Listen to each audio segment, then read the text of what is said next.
Rich dad poor dad Robert T Kiyosaki द्वारा लिखित पुस्तक है। अब तक हमने अध्याय 7 में सबक 6 सीखने के लिए काम करें, पैसे के लिए काम ना करें सुना।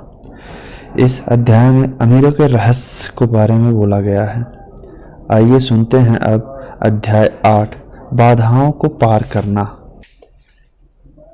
एक बार लोग अध्ययन कर लें और उनमें पैसे की समझ आ भी जाए तो आर्थिक आज़ादी हासिल करने के लिए उन्हें कई बाधाओं और अवरोधों का सामना करना पड़ सकता है। ऐसे 5 कारण हैं जिनके कारण पैसे की समझ रखने वाले लोग अपने संपत्ति वाले कॉलम को ज़्यादा नहीं बढ़ा पाते। संपत्ति वाला कॉलम जिससे बहुत सारा कैश फ्लो आता है। संपत्ति वाला कॉलम जो उन्हें अपने सपने की ज़िंदगी जीने का मौका देता है और अपने बिल चुकाने के लिए हर दम काम करने की झंझट से मुक्ति दे सकता है। ये हैं 5 कारण। नंबर 1 डर, नंबर 2 सनकीपन, नंबर 3 आलस्य, नंबर 4 बुरी आदतें, नंबर 5 जिद। कारण नंबर 1 पैसा खोने के डर से पार पाना। मैं कभी किसी ऐसे व्यक्ति से नहीं मिला जिसे पैसे का नुकसान अच्छा लगता हो और मेरी ज़िंदगी में मैंने कभी ऐसे अमीर व्यक्ति से नहीं मिला जिसने कभी भी पैसे का नुकसान न उठाया हो। परंतु मैं ऐसे बहुत से गरीबों से ज़रूर मिला हूँ जिन्होंने एक दमड़ी भी नहीं खोई है निवेश में। पैसा खोने का डर स्वाभाविक है, यह हर व्यक्ति को होता है, अमीर को भी। परंतु समस्या डर नहीं है, समस्या यह है कि आप इस डर का सामना किस तरह से करते हैं। पैसा खोने के बाद स्थिति में किस तरह से निपटते हैं, आप असफलता को किस तरह से लेते हैं, यह आपके जीवन में बहुत महत्वपूर्ण है। यह जिंदगी में केवल पैसे के बारे में ही नहीं बल्कि हर चीज के बारे में सही है। एक अमीर व्यक्ति और एक गरीब व्यक्ति में मूलभूत अंतर यह होता है कि वे डर से किस तरह से मुकाबला करें। डरने में कोई बुराई नहीं है, पैसे के मामले में डरपोक होना भी कोई बुरी बात नहीं है। आप अब भी अमीर हो सकते हैं। हम सभी कुछ मौके पर बहादुर होते हैं और कुछ मौके पर डरपोक। मेरे दोस्त की पत्नी एक इमरजेंसी रूम की नर्स है। जब भी वह खून देखती है वह तत्परता से काम में जुट जाती है और जब मैं निवेश का जिक्र करता हूँ वह भाग जाती है। जब मैं खून देखता हूँ तो मैं नहीं भागता, मैं बेहोश हो जाता हूँ। अमीर डैडी पैसे के नुकसान के डर या फोबिया को समझते थे। कुछ लोग सांपों से डरते हैं, कुछ लोग पैसा गंवाने से डरते हैं। दोनों ही फोबिया है। उनका कहना था पैसा गंवाने के बारे में उसका सुझाव एक छोटी पंक्ति थी। अगर आप जोखिम से घबराते हैं और चिंता करते हैं तो जल्दी शुरू कर दें। इसलिए बैंक तभी बचत की आदत डालनी सकती है जब आप छोटे होते हैं। अगर आप कम उम्र में शुरू करते हैं तो आपके लिए अमीर होना ज़्यादा आसान होगा। मैं इस बारे में ज़्यादा विस्तार से कुछ नहीं कहूँगा, परंतु 20 साल की उम्र में बचत शुरू करने वाले और 30 साल की उम्र में बचत शुरू करने वाले लोगों में बहुत बड़ा फ़र्क होता है, बहुत बड़ा फ़र्क। कहा जाता है कि विश्व के अजूबों में से एक है चक्रवृद्धि ब्याज की ताकत। मैनहट्टन आइसलैंड की दुनिया में महानतम सौदे में से एक मानी जाती है। न्यूयॉर्क को $24 से खरीदा गया था, परंतु अगर उस $24 को 8% सालाना ब्याज पर निवेश कर दिया गया होता तो वही $24 1995 के अंत तक $28 ट्रिलियन हो गए होते। मैनहट्टन को 1995 के रियल एस्टेट की कंपनियों पर दोबारा खरीदा जा सकता था और इसके बाद भी इतना पैसा बच जाता कि लॉस एंजलिस से ज़्यादातर हिस्सा खरीदा जा सके। मेरा पड़ोसी एक बड़े कंप्यूटर कंपनी के लिए काम करता है। वह 25 सालों में वहाँ पर है। अगले 5 सालों में वह कंपनी को छोड़ देगा और उसके पास 401 के रिटायरमेंट प्लान है। $40 लाख जमा होंगे। यह मुख्य रूप से अच्छी गति से विकास हो रहे म्यूचुअल फंड और निवेश किए गए हैं जो बाद में बॉन्ड और गवर्नमेंट सिक्योरिटी के बदल दिए जाएंगे। नौकरी छोड़ते समय उसकी उम्र केवल 55 साल होगी और उसके पास $3 लाख से ज़्यादा की निष्क्रिय आय होगी जो कि उसके वेतन से ज़्यादा होगी। अगर आप हारने से डरते हैं या जोखिम उठाने से डरते हैं तो भी यह किया जा सकता है, परंतु आपको जल्दी ही उनकी शुरुआत करनी होगी। और एक रिटायरमेंट प्लान तो बनाना ही होगा और आपको निवेश करने से पहले एक भरोसेमंद फाइनेंशियल प्लानर की सेवाएं लेनी होंगी। परंतु अगर आपके पास ज़्यादा समय नहीं है या आप जल्द रिटायर होना चाहते हैं तो आप किस तरह पैसे खोने के डर का सामना करते हैं? मेरे गरीब डैडी ने मुझे कुछ नहीं किया। वे केवल इस विषय को टालते रहे और इस बारे में चर्चा करने के लिए तैयार नहीं हुए। दूसरी तरफ मेरे अमीर डैडी का सुझाव था कि मैं टेक्सास के लोगों की तरह मानसिकता रखूं। मैं टेक्सास और वहाँ के लोगों को पसंद करता हूँ। उनका कहना था टेक्सास में हर चीज़ बड़े पैमाने पर होती है। जब टेक्सास के लोग जीते हैं तो वो बड़ी जीत होती है और जब वे हारते हैं तो हार भी अद्भुत होती है। वे हारना पसंद करते हैं। मैंने पूछा, मेरे कहने का यह मतलब नहीं है कोई भी हारना पसंद नहीं करता। मुझे एक खुश हारा हुआ व्यक्ति दिखा दो और मैं तुम्हें बता दूंगा कि हार ऐसी होती है, अमीर डैडी ने कहा। मैंने जोखिम, पुरस्कार और असफलता के बारे में टेक्सास के लोगों के नज़रिए के बारे में बात कर रहा हूँ। वे ज़िंदगी के बारे में इस तरह से सोचते हैं कि वे बड़े स्तर पर जीते हैं। वे जहाँ ज़्यादातर लोगों की तरह नहीं जीते, जो पैसे के मामले में बिल्कुल काकरोच की तरह होते हैं। जब कोई उन पर रोशनी डालता है तो काकरोच घबरा जाते हैं। जब किराने वाला उनकी चिल्लर में से चवन्नी कम कर देता है तो वे शोर मचाने लगते हैं। अमीर डैडी समझ रहे हैं। मुझे टेक्सास का नज़रिया सबसे ज़्यादा पसंद है। जब वे जीते हैं तो उन्हें खुद पर गर्व होता है और जब वे हारते हैं तो वे सेखी भखारते हैं। टेक्सास में एक कहावत है, अगर आपको दिवालिया होना है तो आप बड़े पैमाने पर हुआ जाए, परंतु डुप्लेक्स के लिए दिवालिया होया जाए। उनकी सेखी नहीं बघारी जा सकती। जहाँ पर ज़्यादातर लोग हारने से इतना डरते हैं कि उनके लिए दिवालिया होने के लिए डुप्लेक्स भी नहीं होता। वे माइक और मुझे यह लगातार बताया करते थे कि आर्थिक असफलता का सबसे बड़ा कारण यह होता है कि लोग खेल को बहुत ज़्यादा सुरक्षात्मक तरीके से खेलते हैं। लोग हारने से इतना ज़्यादा डरते हैं कि वे हार जाते हैं। ये उनके शब्द थे। फैन टारकेंटन, जो एक वक्त का महान NFL क्वार्टर बैंकर था, ने इस बात को दूसरी तरफ से कहा है, जीतने का मतलब है हारने से न डरना। मेरी अपनी ज़िंदगी में मैंने यह पाया है कि जीत हमेशा हार के ठीक बाद आती है। जब मैंने आखिरकार मोटरसाइकिल चलाना सीखा तो उससे पहले मैं कई बार गिरा। मैं आज तक किसी गोल्फर नहीं मिला हूँ जिसने कोई गोल्फ बॉल न गुम की हो।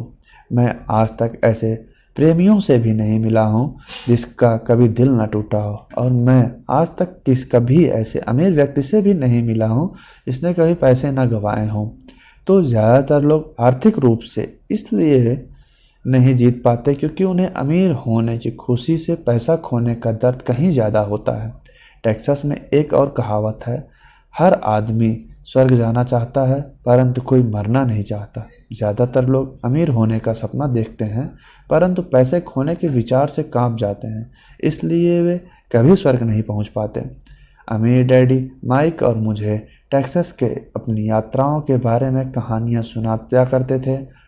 अगर आप वास्तव में यह सीखना चाहते हैं कि जोखिम को, हार और असफलता को किस तरह से संभाला जाए तो मैं एंटोनियो जाकर अलेमा को देखें।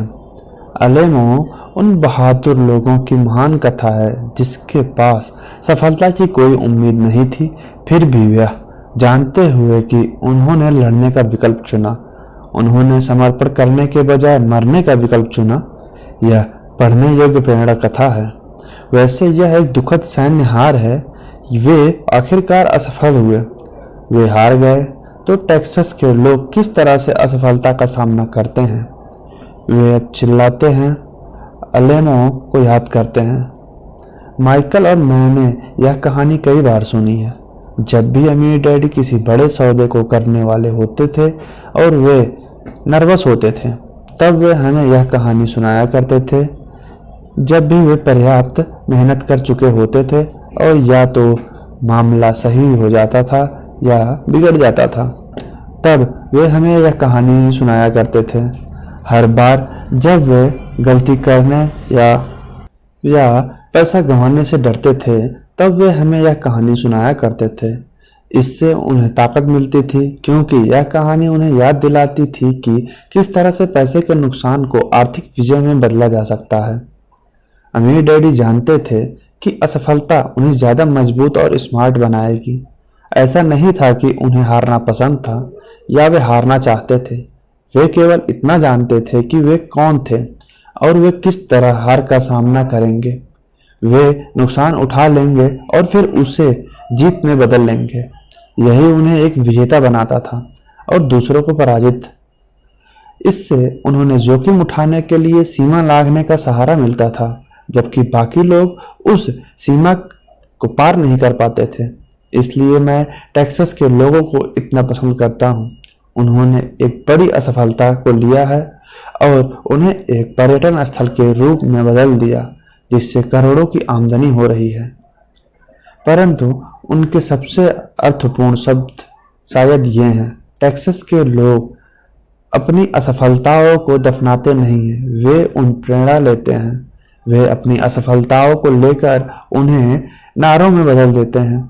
असफलता टेक्सास के लोगों को जीतने के लिए प्रेरित करती है, परंतु यह फार्मूला केवल टेक्सास के लोगों पर ही फार्मूला नहीं है, यह सभी जीतने वालों का फार्मूला है। जैसा मैंने कहा, मोटरसाइकिल के बार बार गिरने गाड़ी चलाने सीखने की प्रक्रिया का हिस्सा था। मुझे याद है कि गिरने के बाद मुझ में गाड़ी चलाना सीखने के लिए ज्यादा दृढ़ निश्चय आ गया था। मेरा दृढ़ निश्चय गिरने से कम नहीं हुआ था।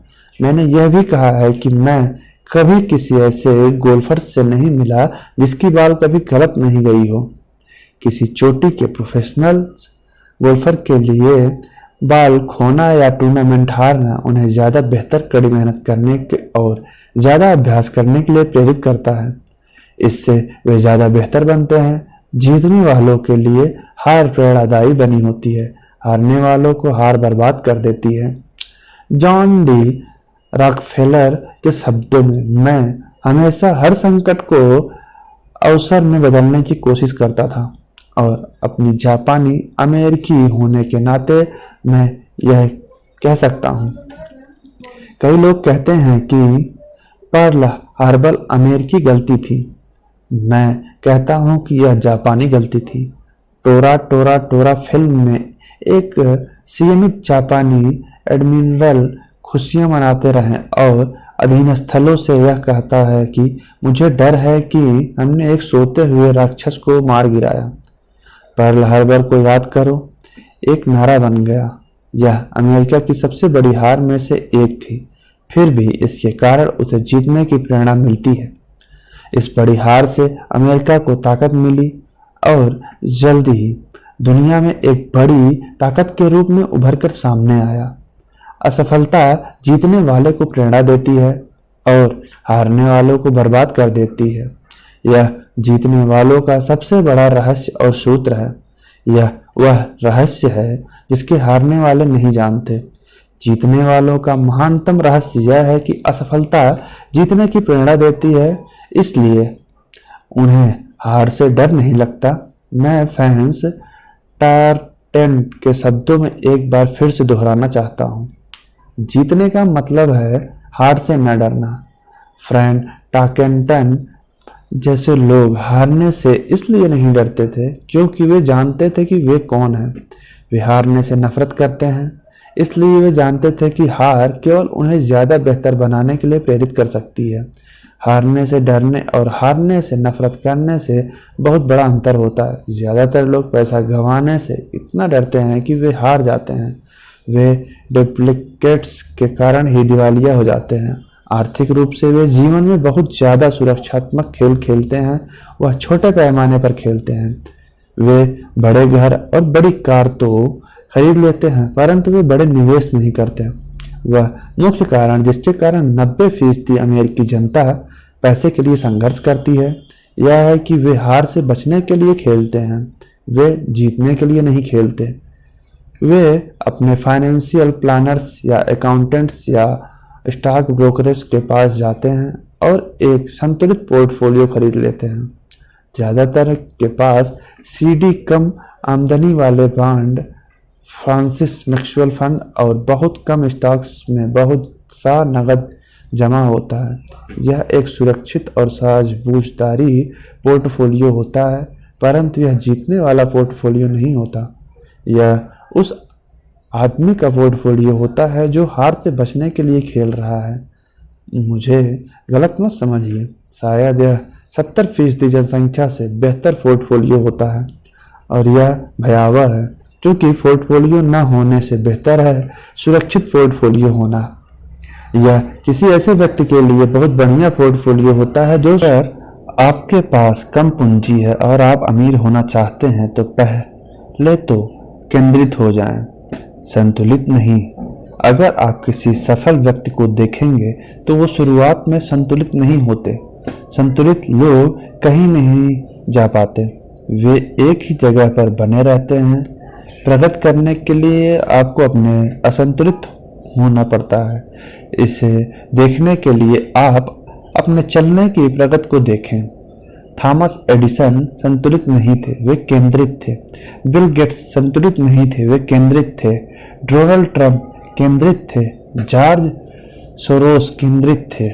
जॉर्ज पैटर्न ने अपने टैंकों को फैलाया नहीं, उन्होंने उन्हें केंद्रित किया और जर्मन पंक्ति के कमजोर ठिकानों को उड़ा डाला। फ्रांसीसियों ने मैजनाट लाइन में अपने सैन्य बल को फैलाया था और आप जानते हैं कि उसने साथ क्या हादसा हुआ था। अगर अपने अमीर होने की इच्छा है तो स्वयं को केंद्रित कर ले। अपने बहुत से अड्डों को केवल कुछ बास्केट्स में ही रख लें। वह न करें कि जो अमीर और मध्यम वर्गीय लोग करते हैं, वे बहुत कम आंकड़ों को बहुत सी बास्केट में रख लेते हैं। अगर आप हार से नफरत करते हैं तो सुरक्षित खेलें। अगर हारने से आप कमजोर हो जाते हैं तो सुरक्षित खेलें। सुरक्षित निवेश का रास्ता चुनें। अगर आपकी उम्र 25 साल से ज़्यादा है, आप जोखिम उठाने से डरते हैं तो बदले नहीं, सुरक्षित खेलें, परंतु उसकी शुरुआत जल्द करें। अपने अगले अंडों को जल्द ही इकट्ठा करना शुरू कर दें, क्योंकि इसमें समय लगेगा। परंतु अगर आपके पास आज़ादी के सपने हैं, चूहे दौड़ से बाहर निकलने का इरादा है, तो आपको खुद से यह सवाल पूछना चाहिए कि मैं किस तरह से असफलता का सामना करूंगा। अगर असफलता से आपको जीतने की प्रेरणा मिलती है तो शायद आपको कोशिश करनी चाहिए, परंतु केवल शायद। अगर असफलता आपको कमजोर बना देती है या आप मानसिक तनाव डालती है, उन बिगड़े नवाबों की तरह जो हर बार कोई चीज गलत होने पर मुकदमा दायर करने के लिए वकील को ढूंढता है, तो सुरक्षित खेल ही खेलें। अपनी दिन की नौकरी को बनाए रखें, बॉन्ड या म्यूचुअल फंड खरीदें, परंतु याद रहे कि उनमें भी खतरा होता है, हालांकि तुलनात्मक रूप से वे ज़्यादा सुरक्षित होते हैं। मैं यह सब इसलिए कह रहा हूं कि मैं टेक्सास व फैंस टारगेट का जिक्र कर रहा हूं, क्योंकि संपत्ति वाले कॉलम को बढ़ाना आसान है। यह एक कम बुद्धि का खेल है। इसमें बहुत ज़्यादा सुरक्षा शिक्षा की जरूरत नहीं है। 5वीं कक्षा का गणित का विद्यार्थी भी यह कर सकता है, परंतु संपत्ति वाले कॉलम को तेजी से बढ़ाना बहुत ज़्यादा बुद्धि का खेल है। इसमें हिम्मत, धीरज और असफलता झेलने की ताकत की जरूरत है। हारने वाले असफलता से बचते हैं, जबकि असफलता हार को जीत में भी बदल सकती है। अलेमो को याद करें। कारण नंबर 2, सनकीपन का सामना करना। आसमान गिर रहा है, आसमान गिर रहा है। हम में से ज्यादातर लोग उस छोटे मुर्गे की कहानी जानते हैं जो आसमान गिरने की चेतावनी देता हुआ अपने दबड़े में दौड़ रहा था। हम इस तरह से बहुत से लोगों को जानते हैं, परंतु हम सबके भीतर एक ऐसा ही छोटा मुर्गा होता है। और जैसा मैंने पहले ही कहा है, सनकी व्यक्ति दरअसल छोटे मुर्गे की तरह नहीं है। हम सभी में एक छोटा मुर्गा होता है। तो जब उभर कर सामने आता है जब हमारे विचारों पर डर और शंका हावी हो जाते हैं। हम सभी के मन में शंकाएं होती हैं। मैं स्मार्ट नहीं हूँ, मैं पर्याप्त अच्छा नहीं हूँ, अमुक व्यक्ति मुझसे बेहतर है। क्या हमारी शंकाएं अक्सर हमें निष्क्रिय कर देती हैं। हम क्या होगा वाला खेल खेलेंगे।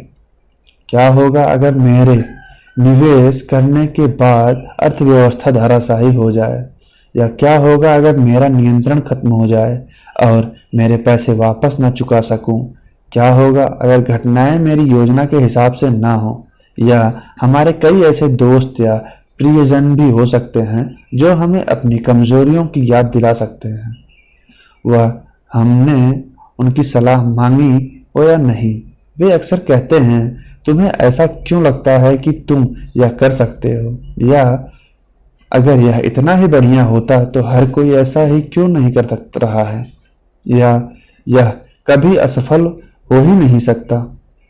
तुम्हें पता ही नहीं है कि तुम किस बारे में बातें कर रहे हो। शंका के यह तीन कई बार इतने तीखे होते हैं कि हम काम करना शुरू ही नहीं कर पाते। हमारे दिल में डर बैठ जाता है। कई बार हम सो भी नहीं पाते।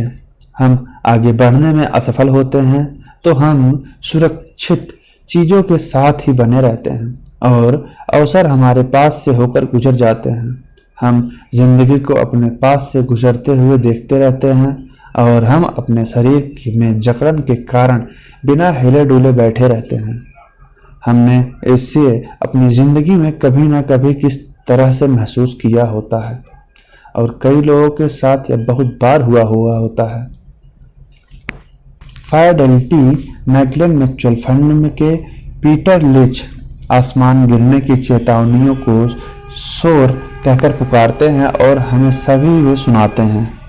शोर या तो हमारे दिमाग में सुनाई देता है या फिर बाहर से आता है, प्रायः दोस्तों से, परिवार से, सहकर्मियों से या मीडिया से।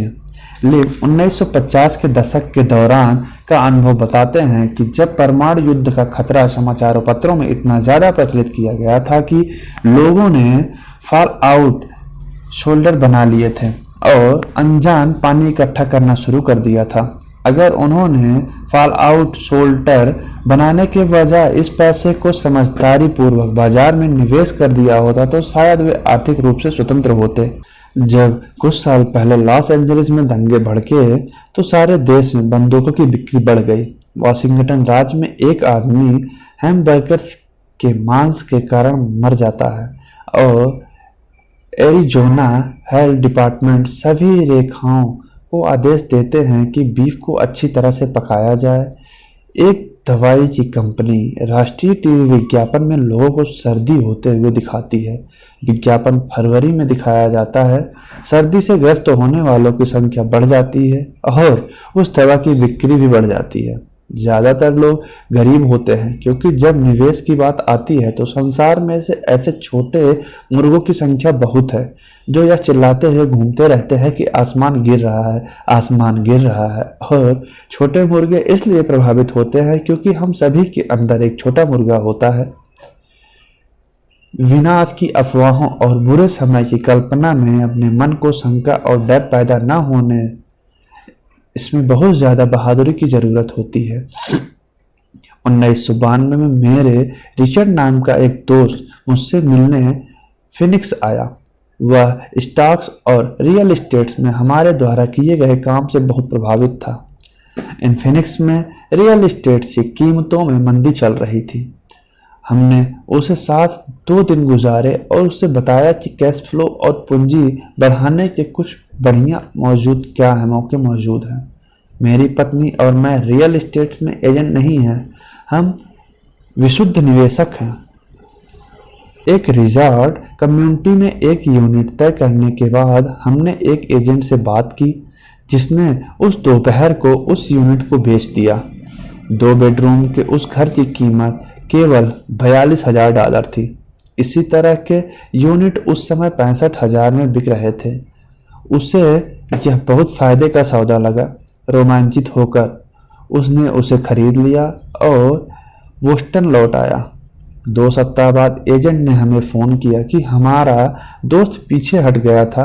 मैंने तत्काल उसे फ़ोन करके उसका कारण पता किया। उसने इतना ही कहा कि उसके इस विचार पर अपने पड़ोसी से चर्चा की थी और उसके पड़ोसी ने उससे कहा कि यह एक बुरा सौदा था क्योंकि वह ज़्यादा महंगे में खरीद रहा था। मैंने रिचर्ड से पूछा कि क्या उसका पड़ोसी निवेशक है। रिचर्ड ने कहा नहीं। फिर मैंने उससे पूछा कि उसने उसकी सलाह क्यों मानी, तो रिचर्ड सुरक्षात्मक हो गया और उसने बस यही कहा कि वह ज़्यादा जांच पड़ताल करना चाहता था। फिनिक्स में रियल एस्टेट बाजार के दिन पलटे और 1994 उस छोटे से यूनिट को $1000 प्रति माह किराया मिल रहा था। जाड़े के पीक सीजन में $2500 प्रति माह। 1995 में यूनिट की कीमत बढ़कर $95,000 हो गई थी। रिचर्ड को इतना ही करना था कि वह शुरुआत में $5,000 चुका दे और चूहे दौड़ से बाहर निकलने की प्रक्रिया शुरू हो जाए। आज भी वह कुछ नहीं कर पा रहा है और फिनिक्स में सौदे जैसे मौके यह भी मौजूद हैं, बस आपको उन्हें कुछ ज़्यादा गौर से देखना पड़ेगा। रिचर्ड ने पीछे हटने से मुझे ताज्जुब नहीं हुआ था। उसे खरीदार का पछतावा था। कहा जाता है कि हम यह सबको प्रभावित करता है, यही शंकाएं हमें ले डूबती हैं। छोटा मुर्गा जीत जाता है और हम आदमी का मौका गंवा देते हैं।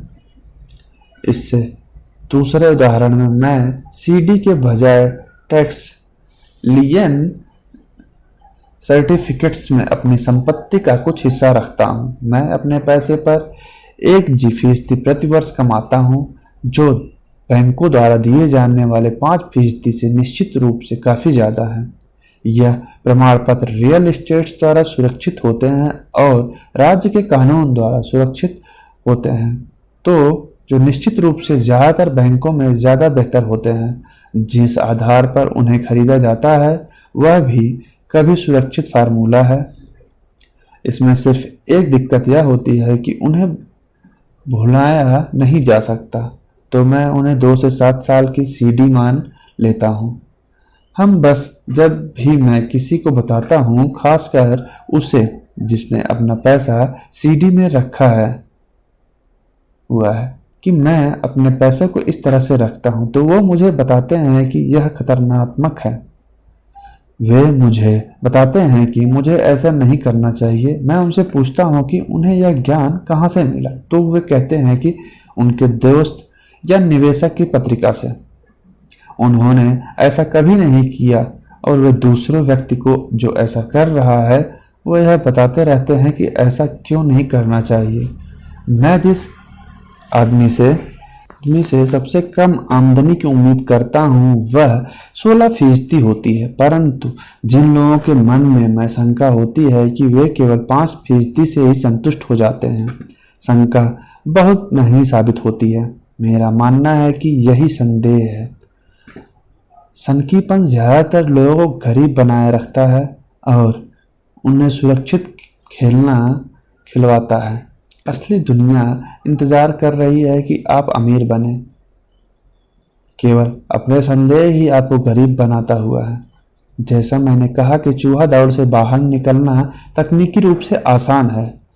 इसमें ज़्यादातर शिक्षा की ज़रूरत नहीं होती, परंतु उन्हें संदेहों के कारण ज़्यादातर लोग इससे बाहर नहीं निकल पाते। संकालु लोग कभी नहीं जीत पाते। अमीर डैडी का कहना था, शंका और डर के कारण व्यक्ति संदेहवादी बन जाता है। संकालु व्यक्ति आलोचना करते हैं जबकि जीतने वाले लोग विश्लेषण करते हैं। यह उनकी एक और पसंदीदा कहावत थी। अमीर डैडी ने यह स्पष्ट किया कि आलोचना से दिमाग बच जाता है जबकि विश्लेषण से आंखें खुल जाती हैं। विश्लेषण से जीतने वाले यह देख सकते हैं कि आलोचक अंधे हैं और उन मौकों को देख नहीं सकते जो कि किसी को नहीं दिख पाते, और दूसरे लोग जिन मौकों को नहीं देख पाते उन्हें देखने की क्षमता किसी भी तरह की सफलता की कुंजी है। जो लोग पैसे की आज़ादी ढूंढ रहे हैं उनके लिए रियल एस्टेट निवेशक एक दमदार तरीका है। यह निवेश का एक अद्भुत तरीका है, परंतु जब भी मैं रियल एस्टेट्स का जिक्र करता हूँ तो मुझे यह सुनने को मिलता है कि मैं टॉयलेट नहीं सुधारना चाहता। इसे तो मीट लिंच शोर कहते हैं। इसी को मेरे अमीर डैडी संकालू लोगों के बहाने कहते हैं। ऐसे लोग जो केवल आलोचना करते हैं, विश्लेषण नहीं करते। ऐसे लोग जिनके दिमाग पर उनकी शंकाओं और डरों का पर्दा पड़ा होता है, वे अपनी आंखें नहीं खोल पाते। तो जब कोई कहता है कि मैं टॉयलेट नहीं सुधारना चाहता, तो मैं जवाब देता हूँ, आपको ऐसा क्यों लगता है कि मैं यह करना चाहता हूँ? वे यह कह रहे हैं कि जो उन्हें चाहिए टॉयलेट उससे ज़्यादा महत्वपूर्ण है। मैं चूहा दौड़ से बाहर निकलने की आज़ादी के बारे में बात करता हूँ और उनका पूरा ध्यान टॉयलेट पर लगा रहता है। इसी तरह के विचार ज़्यादातर लोगों को गरीब बनाए रखते हैं। मैं विश्लेषण करने के बजाय आलोचना करते रहते हैं। मैं नहीं करना चाहता आपकी सफलता की कुंजी को अपने अंदर समाये रखते हैं। और अमीर डैडी का कहना था, चूंकि मैं टॉयलेट ठीक करने में ज़्यादा रुचि नहीं रखता, इसलिए मैं एक प्रॉपर्टी मैनेजर की तलाश कर रहा हूं जो टॉयलेट ठीक करने का ध्यान रखता है। घरों का अपार्टमेंट को चलाने के लिए एक बढ़िया प्रॉपर्टी मैनेजर को ढूंढने के बाद मेरा कैश फ्लो बढ़ जाता है। परंतु इससे भी ज़्यादा महत्वपूर्ण यह है कि एक बढ़िया प्रॉपर्टी मैनेजर मुझे ज़्यादा रियल एस्टेट्स खरीदने का मौका देता है, क्योंकि मुझे टॉयलेट पर ध्यान नहीं रखना पड़ेगा। एक बढ़िया प्रॉपर्टी मैनेजर रियल एस्टेट्स में सफलता की कुंजी है। मेरे लिए रियल एस्टेट से भी ज़्यादा महत्वपूर्ण है एक अच्छा मैनेजर खोजना। प्रायः किसी बढ़िया प्रॉपर्टी मैनेजर को अच्छे सौदे के बारे में पहले से पता चल जाता है, जबकि रियल एस्टेट एजेंट को बाद में पता चलता है, जिसके कारण वे और भी ज़्यादा मूल्यवान हो जाते हैं। मैं नहीं कहना चाहता को सफलता की कुंजी कहने के पीछे अमीर डैडी का यही मतलब है कि चूंकि मैं टॉयलेट ठीक नहीं करना चाहता, इसलिए मैंने यह विचार किया है कि किस तरह ज़्यादातर रियल एस्टेट्स खरीदी जाए और चूहे दौड़ से बाहर निकलने की प्रक्रिया में तेज़ी की जाए। जो लोग यह कहना जारी रखते हैं मैं टॉयलेट नहीं सुधारना चाहता, वे अक्सर इस सशक्त निवेश माध्यम से खुद को वंचित रखते हैं। उनके लिए टॉयलेट उनकी आज़ादी ज़्यादा महत्वपूर्ण है। स्टॉक मार्केट में मैं अक्सर लोगों को यह कहते हुए सुनता हूँ, मैं अपना पैसा नहीं गंवाना चाहता। उन्हें ऐसा क्यों लगता है कि यह मैं कोई ऐसा व्यक्ति पैसा गंवाना पसंद करता है? वे सिर्फ इसलिए पैसा नहीं बनाना पाते क्योंकि वे पैसे गंवाने के लिए तैयार ही नहीं होते। विश्लेषण करने के बजाय वे एक और सशक्त निवेश के माध्यम यानी स्टॉक मार्केट की तरफ से अपने दिमाग को बंद कर लेते हैं। दिसंबर 1996 में मैंने अपने मित्र के साथ नज़दीकी गैस स्टेशन के पास से गुजर रहा था। उसने देखा और अनुमान लगाया कि तेल की कीमतें बढ़ जाएंगी। मेरा दोस्त बहुत चिंता करता रहता है। वह छोटा मुर्गा है। उसके हिसाब से आसमान हमेशा गिरने वाला होता है और अक्सर आसमान उसी के सिर पर गिरता है। जब हम घर पहुंचे तो उसने मुझे वह तमाम कड़े बताए कि अगले कुछ सालों में तेल की कीमतें क्यों बढ़ेंगी। यह आंकड़े मुझे पहले पता नहीं, हालांकि मैंने वर्तमान ऑयल कंपनी में बहुत से शेयर खरीदे हुए थे। उस सूचना के आधार पर मैंने तत्काल नए ऑयल कंपनियों की खोज शुरू कर दी जिसे उसके वास्तविक मूल्य में कम आंका गया हो। मुझे ऐसी ऑयल कंपनियां मिल गई जो तेल के कुछ भंडारों को खोजने वाली थी। मेरा ब्रोकर इस नई कंपनियों को लेकर खासा रोमांचित हो गया और मैंने 65 सेंट प्रति शेयर की दर पर 15,000 शेयर खरीद लिए। फरवरी 1997 में मैं उसी दोस्त के साथ उसी गैस स्टेशन के पास से गुजर रहा था और कीमत प्रति गैलन 15% बढ़ चुकी थी। एक बार फिर छोटा मुर्गा चिंता करने लगा और शिकायत करने लगा। मैं मुस्कुराया क्योंकि जनवरी 1997 में उसी छोटी ऑयल कंपनी ने तेल खोज लिया था और वह 15,000 शेयर अब बढ़कर $3 प्रति शेयर हो गए थे और मेरे दोस्त ने अनुसार गैस की कीमतें लगातार बढ़ती रहेंगी। विश्लेषण करने के बजाय यह छोटे मुर्गे अपने दिमाग को बंद कर लेते हैं। अगर ज़्यादातर लोग यह समझ लें कि स्टॉक मार्केट में निवेश में स्टॉक किस तरह से काम करते हैं, तो ज़्यादातर लोग हारने से बचने के बारे में अपना ध्यान नहीं लगाएंगे और जीतने के लिए निवेश करेंगे। स्टॉक एक कंप्यूटर निर्देश है जो भाव गिरने पर अपने शेयर को अपने आप बेच देता है ताकि आपका कम से कम नुकसान हो, आपको ज़्यादा से ज़्यादा फायदा मिल सके। जो लोग हारने से घबराते हैं उनके लिए एक बहुत अच्छा तरीका है। तो जब भी मैं नहीं चाहता पर ध्यान केंद्रित करते हुए देखता हूँ वे क्या चाहते हैं, इस पर ध्यान केंद्रित करते हुए नहीं देखता हूँ, मैं तो समझ सक लेता हूँ कि उनके दिमाग में शोर की आवाज़ बहुत तेजी होती है। छोटा मुर्गी उनके दिमाग पर हावी होगा तभी वे चीखते रहते हैं, आसमान गिर रहा है और टॉयलेट टूट रहे हैं। इसलिए वे अपनी अनचाही चीज़ों से बचते हैं, परंतु वे इसकी भारी कीमत चुकाते हैं। वे जिंदगी से जो चाहते हैं शायद वह उन्हें कभी नहीं मिल पाएगा। अमीर डैडी ने मुझे छोटे मुर्गे को देखने का एक तरीका सुझाया। वही करो जो कर्नल सैंडर्स ने किया था। 66 साल की उम्र में उनका व्यवसाय चौपट हो गया था और वे अपनी सोशल सिक्योरिटी के चेक पर गुजारा बसारा कर रहे थे। इतना ही नहीं, वे फ्राइड चिकन्स की अपनी रेसिपी के बारे में पूरे देश से इसे बेचने की कोशिश कर रहे थे। किसी ने हाँ कहने के पहले इस रेसिपी के लिए 1009 बार ना कहा होगा और वे उस उम्र में करोड़पति बने। उम्र में लोग काम छोड़कर आराम करना चाहते हैं। वे एक बहादुर और जिद्दी व्यक्ति थे। अमीर डैडी हार्लन सैंडर्स के बारे में कहा करते थे, जब भी आप शंका में हो और थोड़ा डरे हुए हों तो वही करें जो कर्नल सैंडर्स ने अपनी छोटी मुर्गे के साथ किया, उसने फ्राई कर लें। कारण नंबर 3, आलस्य। व्यस्त लोग अक्सर बहुत आलसी होते हैं।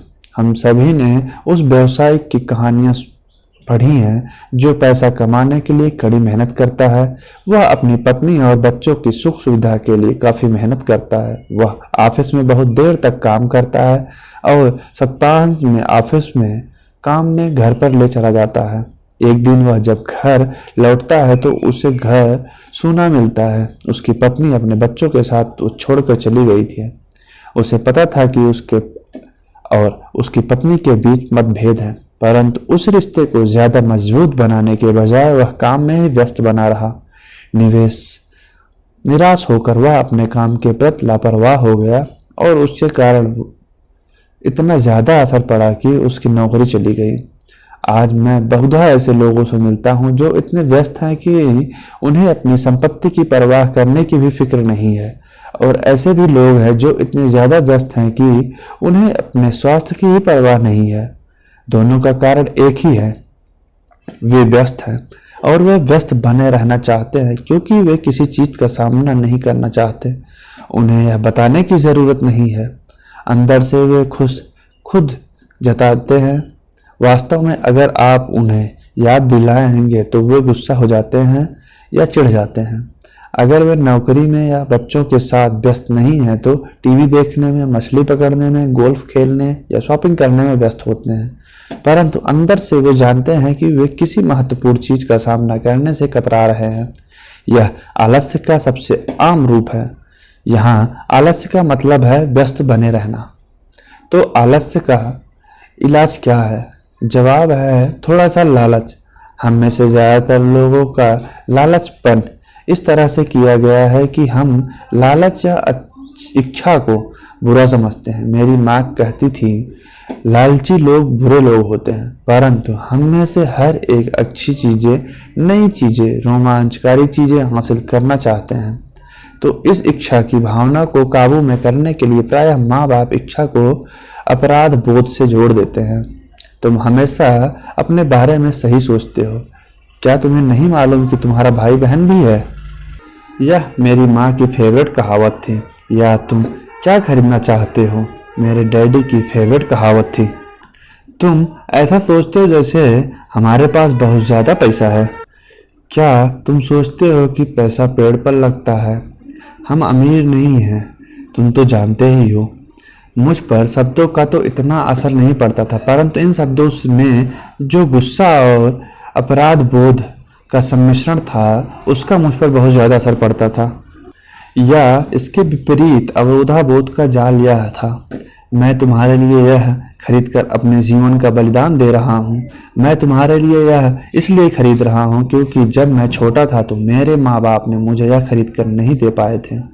मेरा एक पड़ोसी है जो पूरी तरह दिवालिया है, परंतु वह अपनी कार को अपने गैराज में पार्क नहीं कर सकता। गैराज में उसके बच्चे के खिलौने भरे पड़े हैं। उन बिगड़े हुए बच्चों को मुंह मांगी चीजें मिल जाती हैं। उस पड़ोसी के शब्द हैं, मैं नहीं चाहता कि उन्हें किस चीज की कमी हो। उन्हें अपने कॉलेज के लिए या अपने रिटायरमेंट के लिए कुछ भी अलग से बचाकर नहीं रखा है, परंतु उनके बच्चों को हर खिलौना मिल जाता है। उसे डाक में एक नया क्रेडिट कार्ड मिला है और वह अपने बच्चों को घुमाने के लिए लास वेगस ले गया है। मैं यह अपने बच्चों के लिए कर रहा हूँ। यह उसके महान बलिदान के शब्द थे। मेरे अमीर डैडी इस वाक्य से चिढ़ते थे, मैं इसे नहीं खरीद सकता। मेरे असली घर में मुझे यही वाक्य अक्सर सुनने को मिलता था। इसके बजाय अमीर डैडी चाहते थे कि उनके बच्चे यह कहें, मैं इसे किस तरह से खरीद सकता हूँ। उनका तर्क था कि मैं इसे नहीं खरीद सकता। इस वाक्य को आप अपने दिमाग का दरवाजा बंद कर लेते हैं। इसे अब और ज़्यादा सोचने की ज़रूरत नहीं होती।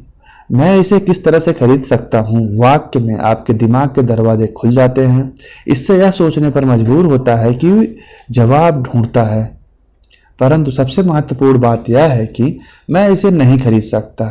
यह वाक्य झूठा होता है और इंसान की आत्मा यह बात जानती है। इंसान की आत्मा बहुत ताकतवर होती है। उसका कहना था, यह जानती है कि यह कुछ भी कर सकती है। जब एक आलसी दिमाग कहता है कि मैं इसे नहीं खरीद सकता, तो आपके भीतर एक युद्ध छिड़ जाता है। आपकी आत्मा गुस्सा हो जाती है और आपके आलसी दिमाग को अपने झूठ पर अड़े रहना पड़ता है। आत्मा चीखती है, चलो भी हम जिम चलकर कसरत करते हैं। और आलसी दिमाग कहता है, परंतु मैं थका हुआ हूँ, आज मैंने सचमुच बहुत काम किया है। यह इंसान की आत्मा कहती है, मैं गरीबी में थक चुकी हूँ, चलो इस दलदल से निकलते हैं, अमीर बनते हैं। इस पर आलसी दिमाग कहता है, अमीर लोग लालची होते हैं, इसके अलावा इसमें झंझट और तकलीफें बहुत हैं, यह सुरक्षित नहीं है, मेरा पैसा डूब सकता है। पैसे भी बहुत मेहनत कर रहा हूँ, मेरे पास पहले से ही बहुत काम है। देखो आज रात को मुझे कितना काम करना पड़ेगा। मेरा बॉस कह रहा है कि यह काम सुबह तक पूरा हो जाना चाहिए। मैं इसे नहीं खरीद सकता। यह वाक्य दुख से भरा है। इसमें लालची और भावना आती है, जिससे निराशा और इसके बाद अवसाद पैदा हो जाते हैं। इसके कारण एक शब्द है, उदासीनता। मैं इसे किस तरह से खरीद सकता हूँ। वाक्य में संभावनाओं, रोमांच और सपनों की दुनिया खुल जाती है। इसलिए मेरे अमीर डैडी इस बात से ज़्यादा चिंतित नहीं होते थे कि आप क्या खरीदना चाहते हैं, परंतु वे यह जानते थे कि मैं इसे किस तरह से खरीद सकता हूँ। वाक्य में क्या ज़्यादातर मजबूत दिमाग और एक ज़्यादातर प्रगतिशील आत्मा का निर्माण होता है। इसलिए उन्होंने माइक या मुझे शायद कुछ दिया हो, उसके बजाय वे हमसे कहते हैं, तुम इसे किस तरह से खरीद सकते हो। और यह आप हमारे कॉलेज के बारे में भी सीख था, जिसे हमने अपने खर्चे से पूरा किया। वे हमें लक्ष्य को हासिल करना नहीं सिखाते थे, वे तो ये हमें लक्ष्य को हासिल करने की प्रक्रिया का ज्ञान देते रहते थे। मेरी समझ में आज समस्या यह है कि करोड़ों लोग अपने लालच को लेकर अपराधाबोध से ग्रस्त हैं। यह उनके बचपन से बुढ़ापे तक चलता है। वे जिंदगी में मिलने वाली अच्छी अच्छी चीज़ें चाहते हैं। ज़्यादातर लोगों के अवचेतन में यह विचार मौजूद है, आपको यह नहीं मिल सकती या आप इसे कभी नहीं खरीद पाएंगे। जब मैंने चूहा दौड़ से बाहर निकलने का फैसला लिया तो मेरे दिमाग में एक सवाल आया, मैं किस तरह से इस चूहे दौड़ से बाहर निकल सकता हूँ ताकि मुझे दोबारा काम ना करना पड़े और मेरे दिमाग और सुझाव अपने आप आ जाए। सबसे मुश्किल चीज़ थी कि मेरे असली माता पिता की सीख, हमें इसे खरीद नहीं सकते, या केवल इसके बारे में ही मत सोचो, या तुम दूसरों के बारे में क्यों सोचते हो, और इसी तरह के शब्द जो मेरे लालच को दबाने के लिए हमेशा अपराधा बोध भरते थे। तो आप किस तरह अपने आलस से जीत सकते हैं? इसका जवाब है थोड़े लालच से। यह WIIFM रेडियो स्टेशन है। इसका पूरा अर्थ है what is in it for me. इसमें मेरे लिए क्या है, व्यक्ति को बैठकर पूछना चाहिए। अगर मैं स्वस्थ हूँ, सेक्सी हूँ और आकर्षक हूँ तो इसमें मेरे लिए क्या है, या मेरी जिंदगी कैसे होगी अगर मुझे फिर कभी काम ना करना पड़े, या मैं क्या करूँगा अगर मुझे मनचाहा पैसा मिल जाए। इस थोड़े से लालच के बिना, कुछ बेहतर हासिल करने की इच्छा के बिना प्रगति नहीं हो सकती। हमारी दुनिया इसलिए तरक्की करती जा रही है क्योंकि हम सभी एक बेहतर जिंदगी जीना चाहते हैं। हम कुछ बेहतर चाहते हैं, इसलिए नए आविष्कार होते हैं। हम स्कूल जाते हैं और मेहनत से पढ़ते हैं क्योंकि हम कुछ बेहतर चाहते हैं। इसलिए जब भी आप किसी ऐसी चीज़ से कतराते रहते हो जो आपके हिसाब से आपको करनी चाहिए, तो आप खुद से केवल यही पूछना चाहिए कि इसमें मेरे लिए क्या है। थोड़ी लालची बनिए। यह आलस का सबसे बढ़िया इलाज है, परंतु बहुत ज़्यादा लालच भी अच्छा नहीं होता, क्योंकि हर चीज़ की अति बुरी होती है। परंतु वह याद रखो कि वॉल स्ट्रीट फिल्म में माइकल डगलस ने कहा था, लालच अच्छा होता है। अमीर डैडी इसे अलग तरीके से कहते थे, अपराधा बोध लालच से ज़्यादा बुरा होता है, क्योंकि अपराधा बोध के कारण शरीर में से आत्मा निकल जाती है। और मेरे लिए एलिनोर रूजवेल्ट की कहावत सबसे अच्छी है, वही करो जो तुम्हारे दिल से अच्छा लगता है, क्योंकि तुम्हारी हर बात में आलोचना होगी। अगर तुम कोई काम करोगे तो तुम्हारी आलोचना होगी, तुम कोई काम नहीं करोगे तब भी तुम्हारी आलोचना होगी। कारण नंबर 4, आदतें। हमारी जिंदगी पर हमारी शिक्षा से ज़्यादा असर हमारी आदतों का पड़ता है। अर्नाल्ड श्वार्ज़नेगर की फिल्म कॉनन देखने के बाद मेरे एक दोस्त ने कहा, मैं चाहता हूं कि मेरी बॉडी श्वार्ज़नेगर जैसी हो। ज़्यादातर साथियों ने सहमति से सिर हिला दिया। मैंने तो यह सुना है कि एक समय वह वास्तव में दुबला और कमज़ोर सा था। दूसरे मित्र ने जोड़ा, हाँ मैंने भी यही सुना है। एक और दोस्त ने कहा, मैंने सुना है कि वह हर रोज़ जिम जाता है और उसने वहाँ कसरत करने की आदत डाल ली है। हाँ मुझे भी लगता है कि वह ऐसा करता होगा। समूह में संकालू आदमी ने कहा, मुझे तो लगता है कि वह इसी तरह से पैदा हुआ होगा। इसके अलावा हम अर्नाल्ड की बातें क्यों कर रहे हैं? चलो बियर पिएं। यह एक उदाहरण है कि किस तरह से आदतें व्यवहार को नियंत्रित करती हैं। मुझे याद है कि मैंने एक बार अपने अमीर डैडी से अमीर लोगों की आदतों के बारे में पूछा था। सीधे जवाब देने के बजाय वे चाहते थे कि मैं उसे उदाहरण से सीखूं। अमीर डैडी ने पूछा, तुम्हारे डैडी अपने बिल कब चुकाते हैं? मैंने कहा, हर महीने की पहली तारीख को। क्या उसने के पास कुछ बाकी बचा रहता है? उन्होंने पूछा। बहुत थोड़ा, मैंने कहा। यही वह खास कारण है कि उनके कारण उन्हें संघर्ष करना पड़ता है। अमीर डैडी ने कहा, उनकी आदतें बुरी हैं।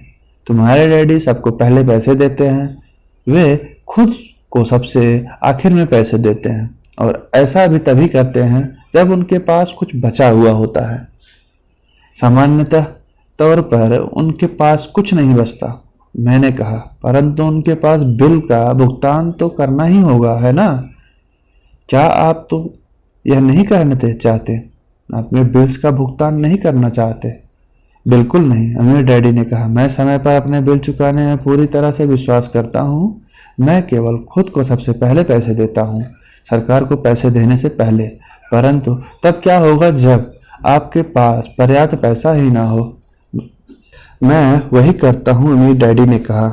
मैं खुद को सबसे पहले पैसे देता हूँ, चाहे मेरे पास पैसे कम हो। मेरे लिए सरकार से ज़्यादा महत्वपूर्ण है मेरे संपत्ति वाले कॉलम। परंतु क्या सरकार के लोग आपसे पीछे नहीं पड़ते? मैंने कहा, हाँ, अगर मैं उन्हें भुगतान ना करूं। अमीर डैडी ने कहा, मैं देखो, मैं यह नहीं कह रहा हूं कि सरकार को पैसा ना दिया जाए। मैं केवल यह कह रहा हूं कि खुद को सबसे पहले भुगतान दिया जाए, चाहे मेरे पास पैसे कम ही क्यों ना हो। परंतु आप ऐसे कैसे कर सकते हैं? मैंने जवाब दिया। सवाल पैसे का नहीं है, सवाल क्यों का है। अमीर डैडी ने कहा, अच्छा, आप ऐसा क्यों करते हैं? प्रेरणा, अमीर डैडी ने कहा, अगर मैं उनका भुगतान नहीं करूं तो कौन ज़्यादा जोर से शिकायत करेगा, मैं या मेरे लेनदार? आपके बजाय आपके लेनदार ज़्यादा जोर से चिल्लाएंगे। मैंने स्पष्ट विकल्प को चुनता हुए कहा, अगर आप खुद को पैसा नहीं देंगे तो आप कुछ भी नहीं कर सकेंगे। तो अब तुम देख सकते हो कि खुद को पैसे देने के बजाय मेरे पास टैक्स चुकाने और दूसरे लेनदारों को पैसे देने का इतना ज़्यादा दबाव होता है कि मुझे आमदनी के दूसरे रास्ते खोजने की ज़रूरत पड़ती है।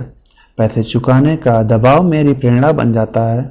मेरे अतिरिक्त काम किया है, दूसरी कंपनियां शुरू की हैं, स्टॉक मार्केट में शेयर खरीदे और बेचे हैं, हर तरह के काम सिर्फ इसलिए ताकि यह लोग मुझ पर न चिल्लाएं। इस दबाव के कारण मैंने ज़्यादा कड़ी मेहनत की।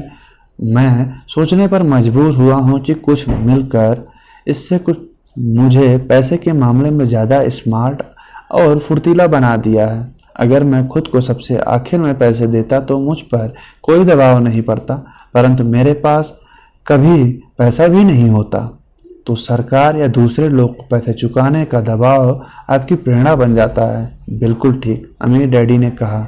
देखो, सरकारी पैसा वसूलने वाले लोग बहुत डरावने होते हैं। वैसे सामान्य तौर पर पैसा वसूलने वाले सभी लोग डरावने होते हैं। ज़्यादातर लोग इनसे डर जाते हैं। वे इन लोगों को पैसा दे देते हैं और खुद को कभी पैसा नहीं देते। तुमने इसे 96 पाउंड के कमज़ोर आदमी की कहानी तो सुनी होगी। इसके चेहरे पर लोग बालू उछालते हैं। मैंने सिर हिलाया। मैंने कॉमिक्स और टेकलिफ्टिंग और बॉडी बिल्डिंग के बारे में दिया गया विज्ञापन देखा, जो ज़्यादातर लोग इन वसूलने वाले अपने चेहरे पर बालू उछालते देखे हैं। मैंने डरावने लेनदेन के डर का इस्तेमाल खुद को ज़्यादा मजबूत बनाने के लिए किया है। बाकी लोग ज़्यादातर कमज़ोर हो जाते हैं। खुद को यह सोचने के लिए मजबूर करना कि अतिरिक्त धन कहाँ से लाया जाए, जिम जाने की तरह है और वह वजन उठाने की तरह है। मैं अपने दिमाग की मांसपेशियों में जितना काम करता हूँ, मैं उतना ही ज़्यादा मजबूत होता जाता हूँ। अब मैं इन डरावने लेनदारों से जरा भी नहीं डरता हूँ। मुझे अमीर डैडी की बातें बहुत पसंद आ रही थी। मैं अगर पहले खुद पर पैसे देता हूँ तो मैं आर्थिक और मानसिक दृष्टि से मजबूत हो सकता हूँ। अमीर डैडी ने सहमति से सिर हिलाया। और अगर मैं खुद को सबसे आखिर में पैसे देता हूँ या बिल्कुल भी पैसे नहीं देता हूँ तो मैं कमज़ोर हो जाता हूँ। इसलिए बॉस, मैनेजर्स, टैक्स वसूलने वाले लोग, बिल वसूलने वाले लोग, मकान मालिक जैसे लोग मुझे ज़िंदगी भर इधर उधर ठोकर मारते रहेंगे, सिर्फ इसलिए क्योंकि पैसे के बारे में मेरी आदतें अच्छी नहीं है। अमीर डैडी ने सिर हिलाया, 96 पाउंड के कमज़ोर आदमी की तरह। कारण नंबर 5, जिद। जिद अहंकार और अज्ञान का मिला जुला रूप है। जो मैं जानता हूँ उससे पैसा आता है, जो मैं नहीं जानता उससे कारण मैं पैसा खोता हूँ। जो मैं जानता हूँ उससे पैसा आता है, जो मैं नहीं जानता उसके कारण मैं पैसा खोता हूँ। हर बार जब मैं जिद की है मैंने पैसा गंवाया है, इसलिए क्योंकि जब मैं जिद करता हूँ तो मैं दरअसल यह भरोसा करता हूँ कि जो मैं नहीं जानता वह महत्वपूर्ण नहीं है। अमीर डैडी मुझे अक्सर बताया करते थे। मैंने पाया है कि कई लोग जिद का प्रयोग अपना अज्ञान छुपाने के लिए भी करते हैं। जब मैं फाइनेंशियल स्टेटमेंट्स और अकाउंटेंट्स का या निवेश से चर्चा करता हूँ तो ऐसा अक्सर होता है। वे चर्चा में अपनी जिद के आधार पर जीतना चाहते हैं। मैं समझ जाता हूँ कि मुझे जिस मुद्दे पर बात हो रही है उसके बारे में मुझे पर्याप्त ज्ञान नहीं है। वे झूठ नहीं बोल रहे होते हैं, परंतु वे सच भी नहीं बोल रहे होते हैं। धन, फाइनेंशियल और निवेश की दुनिया में ऐसे कई लोग हैं जिन्हें यह पता ही नहीं होता कि वे किस बारे में बात कर रहे हैं। पैसे के उद्योग में ज़्यादातर लोग सेकेंड हैंड कार के सेल्समैन की तरह व्यवहार करते हैं। जब आप जानते हैं कि आप किसी विषय में अज्ञानी हैं तो उस क्षेत्र में किसी विशेषज्ञ को ढूंढकर या उस विषय पर कोई अच्छी पुस्तक पढ़कर अपना ज्ञान बढ़ाना शुरू कर देते हैं। इसी तरह से अध्याय 8 समाप्त हुआ। अगर स्टोरी अच्छी लगी हो तो शेयर करें, सब्सक्राइब करें, फॉलो करें। आगे की कहानी अगले अध्याय में। धन्यवाद।